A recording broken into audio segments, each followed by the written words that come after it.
इकडं कुठं असताना हॉटेल तिरंगा भाग्यश्री फेमस, पण परभणी जिल्ह्यात आणि पूर्णा तालुक्यात म्हणलं तर फक्त रायबा यायला लागतंय. 250 मध्ये अनलिमिटेड बोकडाची थाळी, 200 मध्ये चिकन थाळी. या तुम्हाला दाखवतो.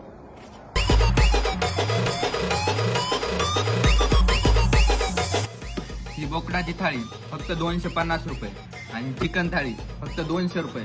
यायला लागते हॉटेल रायबा. उत्सव सोनपरी आणि हॉटेल जलपरी, क्वालिटी अँड क्वांटिटी एक नंबर. त्या इकडे क्वालिटी दाखवतो.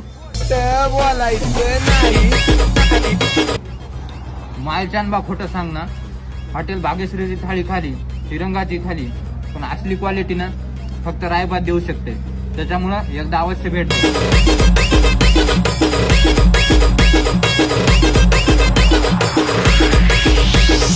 कॉपी करायची